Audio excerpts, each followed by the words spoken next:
İstanbul'un Zeytinburnu ilçesi, Türkiye'de Türkistanlıların yoğun olarak yaşadığı bölgelerin başında geliyor.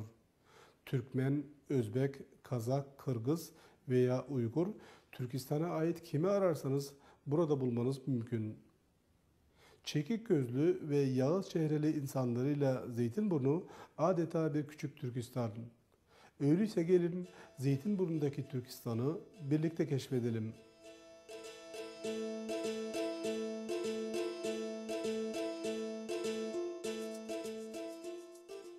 Zeytinburnu, İstanbul'un 39 ilçesi içerisinde kilometre kareye düşen insan sayısı açısından en kalabalık ilçesi. Bunun da nedeni ilçenin sürekli göç alması. Göçün büyük bir kısmı da Türkistan dediğimiz ata topraklardan geliyor. Bugün Zeytinburnu'nun sokaklarında Orta Asya'nın herhangi bir bölgesinden insanlara kolayca rastlayabilirsiniz. Bu insanların her biri, Zeytinburnu Belediye Başkanı Murat Aydın'ın da dediği gibi acılarını, dertlerini geride bırakarak yepyeni bir yaşama başlamak, rüyalarını ve hayallerini gerçekleştirmek için buraya gelmişler. Ben çok şanslı bir belediye başkanıyım. Onu açık net bir şekilde ifade edeyim. Çünkü Zeytinburnu gibi bir yerde belediye başkanlığı yapıyorum. Burası Türk dünyasının özeti gibi bir yer. Türkiye Cumhuriyeti'nin 80 vilayeti artı İstanbul, Doğu Türkistan, Afganistan, Türk Cumhuriyetleri yani Türkistan dediğimiz dünya ve Balkanlardan insanlarımız kalkmışlar, umutlarını ve hayallerini gerçekleştirmek için buraya gelmişler. Ya da siyasi baskılardan sebep buraya gelmişler. Artık Zeytinburnu oluşturan unsurlar bunlar. Buradaki Türkistanlı kardeşlerimiz bizim her şeyimiz. Onlar güzel insanlar. Onlar geldiği yere yük olmayan, hatta oradaki yükü kaldırmak için elini taşın altına sokan kardeşlerimizdir.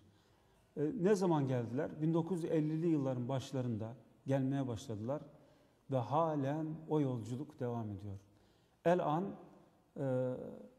Çin'den olsun, Afganistan'dan olsun, diğer Türk devletlerimizden olsun, Türk dünyası ve Türkistan diye nitelendireceğimiz coğrafyadan olsun gelen insanlarımız var. Daha çok son zamanlarda baskıdan sebep gelenler, artı ekonomik gerekçelerle gelenler de var. Biz dışarıdan gelen kardeşlerimiz, Türkistanlı kardeşlerimiz veya farklı bölgelerden gelmiş olan insanlar, onların elinden tutmak istiyoruz. Doğduğu yerde rahat etseydi zaten gelmezdi. Sıkıntısı var ki geldi. Burada umudunun peşinden koştu, buraya yerleşti. Biz de onun elinden tutmaya çalışıyoruz. 50'li yıllarda gelmeye başlayan ve el-an devam eden bu yolculukta Zeytinburnu'na gelen kardeşlerimiz ne yapıyorlar? Onlar kendi işlerini kurmanın mücadelesini veriyorlar. İşte deri sektöründe epey kardeşimiz var. Farklı sektörlerde, ticaretin farklı alanlarında, konfeksiyonda, bu sektörlerde çalışan kardeşlerimiz var. Biraz önce de ifade etmiştim. Yük olmuyorlar. Katkı vermeye de çalışıyorlar.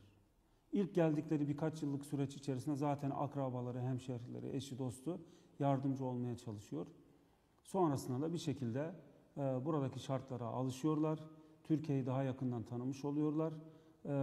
Ticarette, esnaflıkta, sanayinin belli kollarında, özellikle deri sektöründe büyük bir gayretin içerisindeler, çalışıyorlar. Biz onlardan çok memnunuz.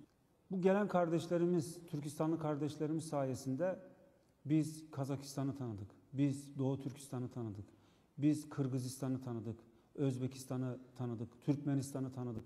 Bu coğrafyaları tanıdık. O coğrafyalarla şu anki Anadolu Türkleri arasında ve Zeytinburnu arasında gönül köprüsünün kurulmasına katkı verdi bu kardeşlerimiz. El-an bu katkıyı da vermeye devam ediyorlar.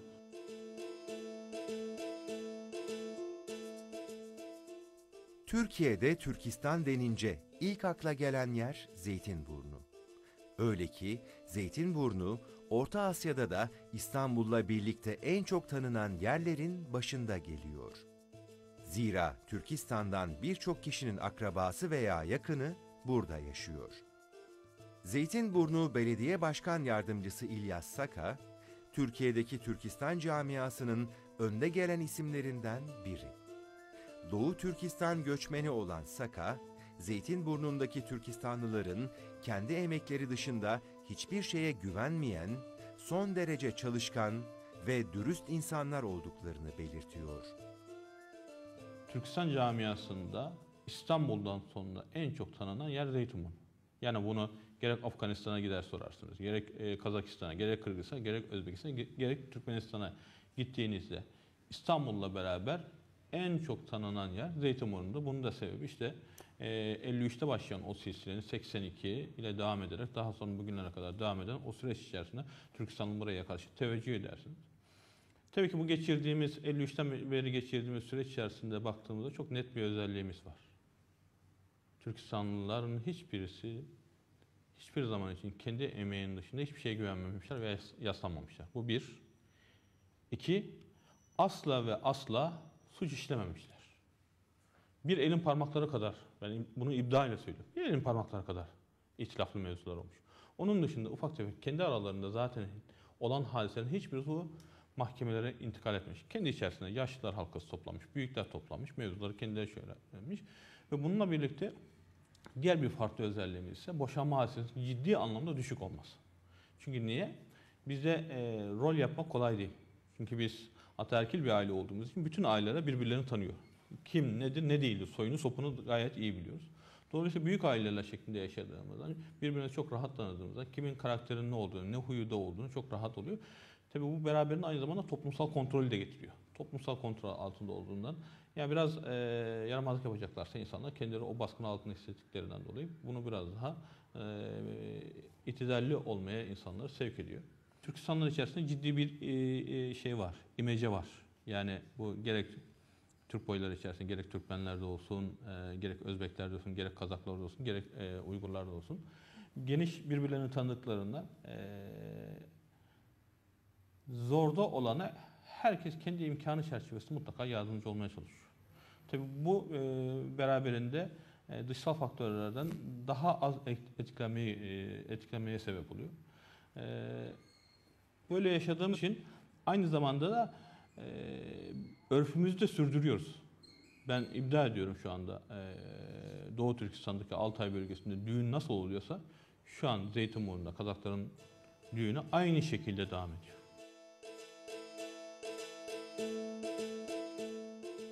Zeytinburnu'ndaki Türkistanlıların uğraştığı başlıca işler dericilik ve halıcılık.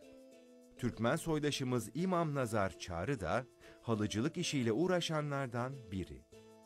Zeytinburnu'nda bir halı mağazası işleten soydaşımız, diğer pek çok Türkistanlı gibi işe önce dericilikle başlamış. Sonra halıcılığa geçmiş. Ne de olsa halıcılık, Türkmenlerin geleneksel mesleklerinden biri. Tabii her işte olduğu gibi bunda zorlukları var. Yani Afganistan'dan ilk buraya geldiğimiz zaman göçmen olarak geldiğimizde bayağı zor şartlarda geldik zaten. Hiçbir şeyimiz yoktu. İlk önce İstanbul'dan parça derileri alarak plaka yaparak başladık. Daha sonra biz hayat şartları hani Tokat'ta yerimiz, bağımız, yurdumuz olmadığı için sadece devletin vermiş olduğu bir göçmen konutu vardı. Biz hayat şartları İstanbul'a sürükledi. İstanbul'da parça plakaları mont yaparak ilk önce iş hayatına atıldık. Bundan yaklaşık 20 sene önce.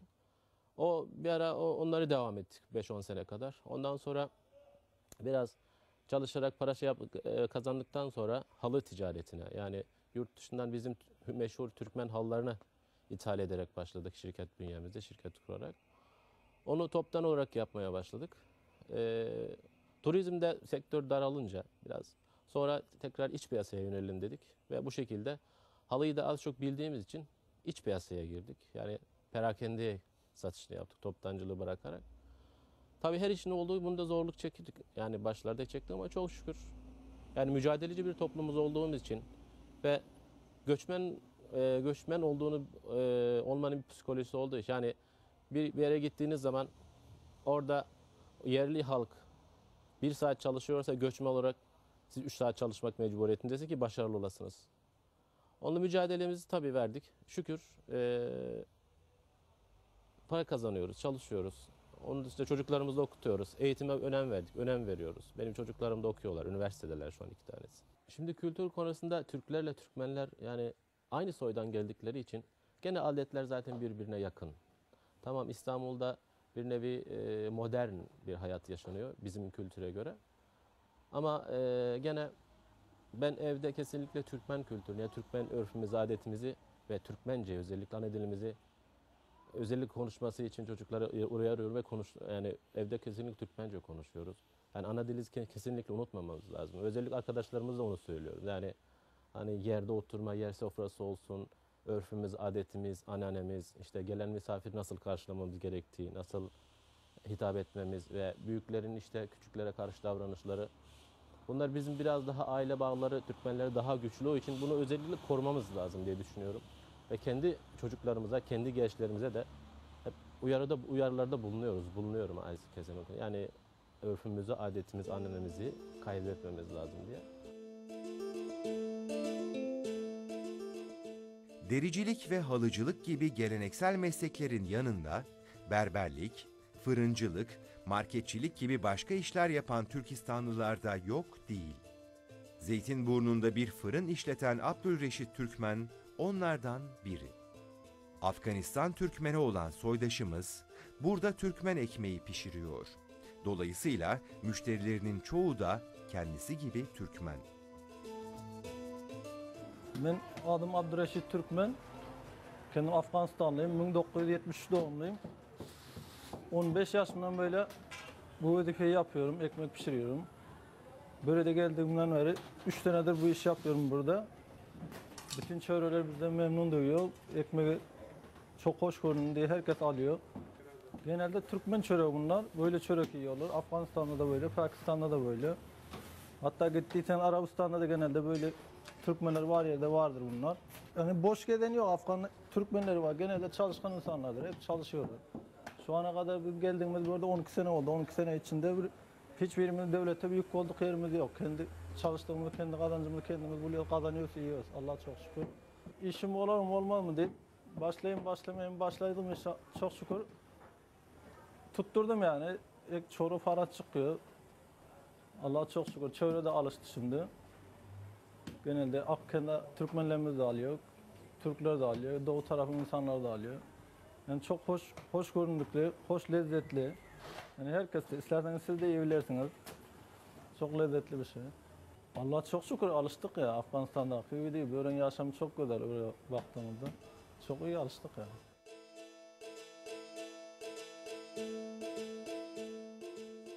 Aman ve Abdülmelik Emir, Zeytinburnu'nda bir berber dükkanı işleten iki Türkmen soydaşımız. Afganistan göçmeni olan iki kardeş, yerleştirildikleri Tokat'ta iş bulamayınca İstanbul'a gelip berber dükkanı açmışlar. Türkiye'yi yeni vatanları olarak benimseyen Emir kardeşlerin işleri yolunda görünüyor. Olan savaştan toplumun fazla zarar görmemesi için gerek Türkmen, gerek Özbek, gerek Kazak, belli bir kısım Tacik, Afgan Türk soylularını ağırlıkla Pakistan'dan alarak Türkiye'ye getirmiş. Biz Türkmenleri Tokat'a yerleştirdiler. Özbekleri Hatay'a, Kazaklar Kayseri'ye. Daha sonra orada büyük bir şehir olmadığı için millet haliyle geçimlerine düşerek İstanbul'a yavaş yavaş geldik. İşte biz böyle kuaför olarak veya bizim gibi market, atölye, deri üzerine veya Afganistan'da halımızla meşhur olduğumuz için Kapalı Çarşı'da esnaf olarak deri halıla uğraşan, kilimle, yollukla, yastıkla böyle uğraşıyoruz. Burada Türklerle de dostuz, Türkmenlerle de. Yani herhangi bir ayrım gayrım yok. Burası bizim ikinci vatanımız, ana vatanımız Afganistan. Burada gayet rahatız, iyiyiz. İşten güçten memnunuz. Herhangi bir sıkıntı yok. Hayatlarını kazanmak için canla başla çalışan soydaşlarımız kendi kültürlerini yaşatmayı da ihmal etmiyor. Türkistan kültürü ise soydaşlarımızın milli sazları dombura eşliğinde çalınan Orta Asya ezgilerinde ifadesini buluyor.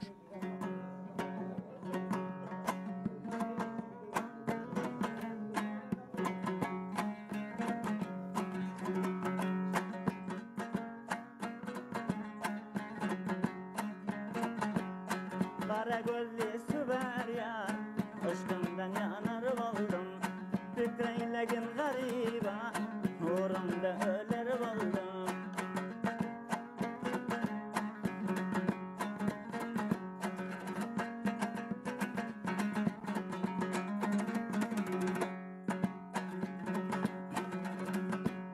Aşığa aylap zulüm, oturma ayım yalan.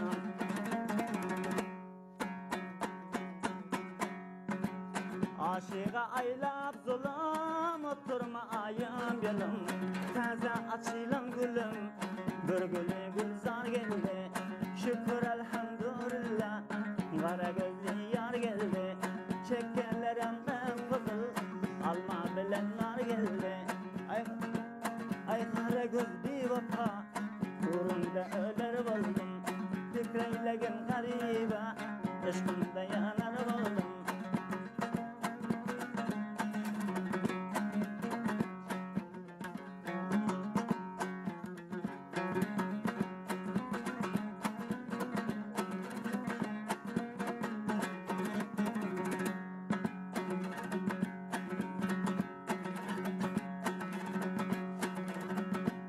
Ben seni yarım dedim, bakşa yarım var eken.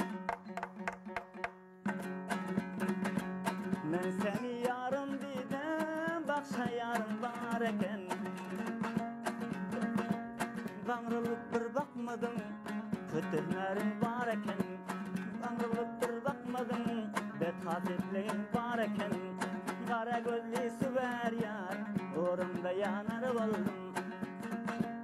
Fikreylegin aşıra, peşinde yanar oldum.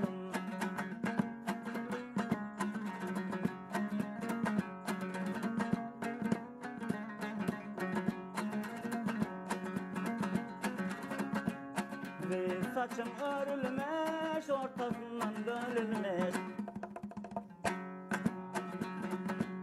Güzel saçım örülmüş, ortasından bölünmüş. Dünyanın güzelliği, aşkım sana verilmiş. Dünyanın güzelliği, aşkım sana verilmiş. Şükür elhamdülillah, kara gözlü yar geldi. Çekelerim hep kızıl, elma bilen nar geldi. Fikreylegin garip, bir kepçe himar geldi.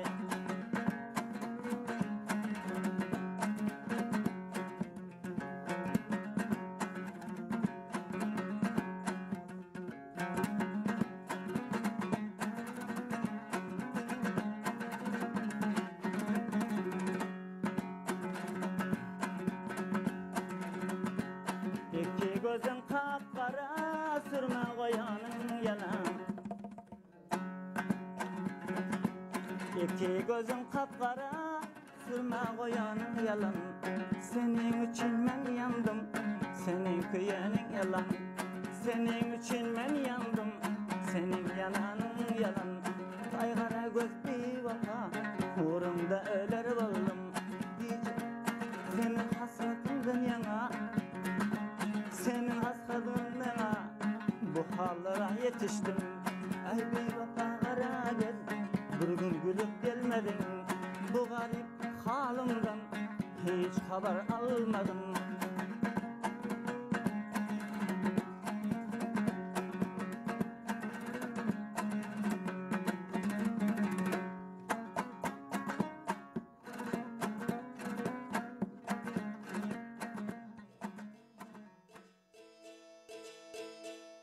Türkistanlılar becerikli ve çalışkan insanlar. Bu yüzden çoğu maddi olarak iyi durumdalar. Ama durumu iyi olmayanlar da yok değil. Ama onlar da ilerlemiş yaşlarına rağmen çalışmaktan geri durmuyor. Zor günleri geride bırakan soydaşlarımız Zeytinburnu sokaklarında hayat mücadelesi verirken yüzlerindeki gurura halel getirmemeye büyük özen gösteriyor. Ben Undul'dan geldim. Türkmen mi? Türkmen ha, Türkmen. Adım Cuma Hacı. Cuma geldi Hacı. 5 yıl oldu İran'daydım ben. İran'dan böyle geldim. Bunu İran'da da etiyordum da. İran'da işim şu da. Yani böyle gel ben bunu etiyorum. Yerde olan şaklamda işliyor. Abdülcelil Eren, göçmen olarak geldiği ülkede kendi işini kurup başarılı olan Türkistanlılardan biri. Zeytinburnu'nda bir baharatçı dükkanı işleten Eren, Afganistan göçmeni bir Türkmen. Benim ismim Abdülcelil Eren. Türkmen, Afganistan Kunduz ilindenim. Türkmen misiniz? Türkmenim, evet, Türkmenim. 10 sene önce Türkiye'ye geldim göçmen olarak. Ve burada Türk vatandaşlığımı kazandıktan sonra kendi işimi kurdum. Ayrı bir sektör baharatçı olarak. Ve bu işe devam ediyorum. Yaklaşık 4 senedir bu işteyim.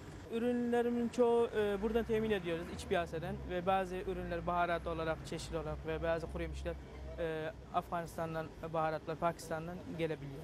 Biz bir 4 sene önce bir Muşlu, buranın Türkiye'nin Muş ilinden bir abimiz vardı. Onun yanında bu işi öğrendik. Öğrendikten sonra o abimiz tavsiye etti. Eğer kendi işini kuracaksan bu işe devam et diye. Ve o abimizin tavsiyesiyle bu işe başladık. Ve çok şükür memnunuz bu işimizden. Türkmenlerin geleneksel işi burada İstanbul'da daha çok iç piyasaya çalışıyorlar. Giyim üzerine. Mesela mont, kaban, kışlık ürünlerde. Ve bunu aslında ben de bu işi yapıyordum bundan 4 sene öncesine kadar. Ve 4 senedir bu değişik bir piyasaya başladım. Ve çok şükür bu işimizden memnunuz. Türkistanlılar ticarete son derece yatkın insanlar. Bu yüzden Zeytinburnu'nda her köşe başında soydaşlarımıza ait bir iş yeri görmek mümkün. Türkistanlılar arasında esnaflıktan iş adamlığına yükselenler de yok değil. Yurt dışına ihracat yaparak ülke ekonomisine kendi çaplarında katkıda bulunan bu soydaşlarımız, göçmen olarak geldikleri ülkede başarılı olmanın gururunu ve keyfini yaşıyor. İstanbul Bayrampaşa'da bir seccade fabrikası olan Türkmen soydaşımız Muhammed Çakır, bu iş adamlarından biri. Çakır, başta Suudi Arabistan ve Birleşik Arap Emirlikleri olmak üzere değişik ülkelere yılda 1.200.000 adet seccade ihraç ettiklerini belirtiyor. Evet, ben bundan 19 sene önce gelmiştim. Daha önce bu işte çalışarak başladım. Daha sonra 3-5 sene çalıştıktan sonra bu işe girdim ve şu an bunun yurt dışına ihracatını yapıyorum. Biz Türkiye'ye yeni geldiğimizde daha önceden memleketten mesleğimiz ağırlıklı el halısıydı veya dericilikti. O mesleğe girdiler çoğu ama yavaş yavaş çevreyi, toplumu bildik. Ondan sonra farklı alanlara girmeye başladık ki ben de dokuma, konfeksiyon ve seccade bu alanlara girdim. Farklı alanlarda da tabii bizim Türkistan'dan gelen hemşerilerimiz var. Bu işin zor tarafı var tabii. Bir kere bu işin içinden gelmeniz lazım. Her ayrıntılarını bilmeniz lazım. İkincisinde pazarınız olması lazım. Pazarlamanız çok iyi olması lazım. Çünkü bayağı bir rekabet var bu alanda. Girmek isteyenler girebilirler ama bir bilgi birimi olması lazım. Bilgi birikim çok önemli bu alanda. Her alanda olduğu gibi. Türkiye'yi yeni vatanları olarak benimseyen Türkistanlıların burada geldikleri ülkeden daha rahat bir yaşam sürdüklerine kuşku yok. Bunu kendileri de her fırsatta vurguluyorlar. Kendisi de bir Türkistan göçmeni olan Zeytinburnu Belediye Başkan Yardımcısı İlyas Saka bir adım daha ileri giderek Türkiye'de Türkistanlı olmanın bir ayrıcalık olduğunu savunuyor. Türkiye'de Türkistanlı olmak imtiyaz sahibidir diyor. Bakın bunu söylerken buna laf olsun diye söylemiyorum. Bunu kalbi olarak inandığım, sadece inancımla değil, bunun ispatları da vardır. Bakın ilk geldiğimizde 1953'te biz ilk geldiğimizde heyecanla Haydarpaşa Garı'na gelip bizi, Sirkeci Garı'na gelip bizi karşılayan o genç insanlar var. Onlardan birisi Profesör Doktor Nevzat Yalçıntaş Hoca. Bakın. İsa Yusuf. O süreçte gelirken düşünün bu insanlar ellerinde bayrak, kardeşlerimiz geliyor diye karşılamışlar. Ve bizim insanımızın hiçbirisi de burada kendisini yabancı hissetmemiş. Ben hatta Kazakistanlara gelince biz diyorum burada çok daha rahatız diyorum. Bakın ben çok net ifade edeyim diyorum. Ben bu ülkenin asli vatandaşıyım ve ben dünyanın neresine gidersem gideyim Türkiye'den daha rahat edeceğim ikinci bir yer yoktur. Başka yere gittim. Kazakistan'a gitsem dahi kendimi bir nevi biraz yabancılık hissederim dedim. Bunu sadece kendimde görmedim. Benim babalarımız bazen Kazakistan'a gidiyorlar. Onlara kasıtlı olarak ben bir şey soruyorum. Hayrola diyorum, ne gördünüz diyorum. Aynen söyledikleri söz. Vatan gibi bir, cennet gibi bir vatandayız biz diyor. Ben diyor Türkiye'de diyor, Zeytinburnu'nda, İstanbul'da ettiğim rahatlığı Kazakistan'da edebilmem mümkün değildi diyor. Bakın bunların hepsi yaşadığımız yer. Dolayısıyla Kazakların veya buradaki genel anlamda aldığımızda Türkistanlıların bir entegrasyon diye sorunu asla olmamış. Çünkü biz zaten bir tarih birliği içerisinde gelmişler. İlk 1071 ile Alparslan'la gelen bu süreç aslında dalga dalga bugünlere kadar sürerek gelmiş. Örfümüz Anadolu'daki birçok örfle, Türkistan'daki birçok örf çok rahat birbirine çakışıyor. Dolayısıyla biz geçirdiğimiz bu 60 yıl içerisinde bu ülkenin asli unsuru olduk. Hiçbir zaman için birisi ya bizi kenara çıkarma hadisi olmadılar. Özellikle şehir merkezli. Niye diyeceksiniz? Özellikle 80'den sonra bu daha net meydana çıktı. Niye? Daha önce Türkistan'ın varlığından haberdar değildi insanlarımız. Tatar diyorlar. Bütün gördükleri Türkistanlıların hepsine istisnası hepsine Tatar diyorlar. Başka yani Türk boyu deyince Tatar'ın dışında hiç kimse aklına gelmiyor. Ta ki Türk Cumhuriyetleri 80'den sonra gelen göçle beraber, Afganistan'dan gelen oradaki insanlarımızla beraber, daha sonra Türk Cumhuriyetlerinin bağımsızlığına kavuşmasıyla beraber Özbek de bir Türkmüş, Türkmen de, Uygur da, Gagavuz da bir Türkmüş, Kırımlı da bir Türkmüş demeye başladı ve öğrendiler. Ve şu anda hemen hemen herkes burada Türkistanlıları gayet iyi tanıyor. Türkistanlıların en temel vasfı komşusu her zaman emin olduğu insandır. Bizimkiler bu kadar süreç içerisinde inanır mısınız komşusuyla hiç kavga etmemiş. Bu önemli bir hadisedir.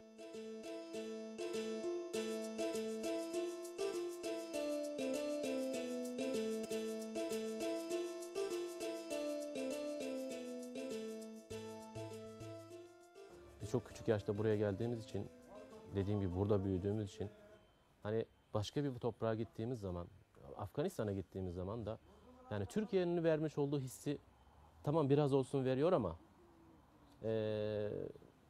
yani Türkiye'nin o vatan hissini tam olarak vermiyor Afganistan'da. Çünkü orada da toprağımız var halihazırda ama çünkü biz gözümüzü burada açtık diyebilirim bir nevi. Ben bir anekdot veya işte hissi anlatayım size. 2005'te iş icabı Afganistan'a gittiğim zaman daha önceleri işte halı almak için çoğu kez yani çok defalar Pakistan'a gittim. Acaba dedim Afganistan'a gittiğim zaman da Pakistan'a hani bir toprağa ilk başka bir yere girdiğiniz zaman bir yabancılık hissi illaki verir. Herkes bunu yaşar bilir. Acaba Afganistan'a gittiğim zaman o his olacak mı bende diye merak ettim yani özellikle.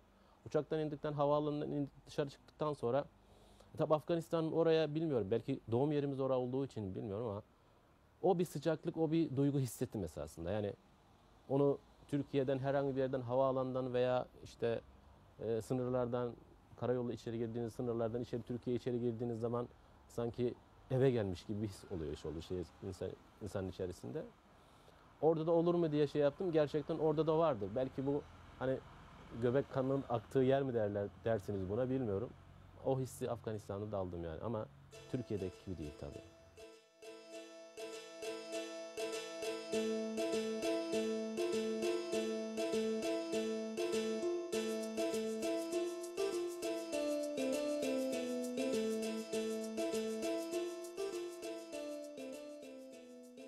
Zeytinburnu gördüğünüz gibi hemen her yönüyle adeta bir küçük Türkistan.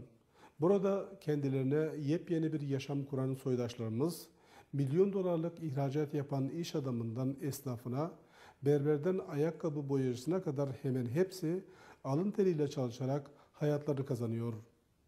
Türkiye'de Türkistanlı olmak, Zeytinburnu Belediye Başkan Yardımcısı İlyas Sakan'ın sözleriyle ifade edersek bir ayrıcalık. Soydaşlarımız ay yıldızlı bayrağının gölgesinde hemen her gün bu ayrıcalığı yaşıyor.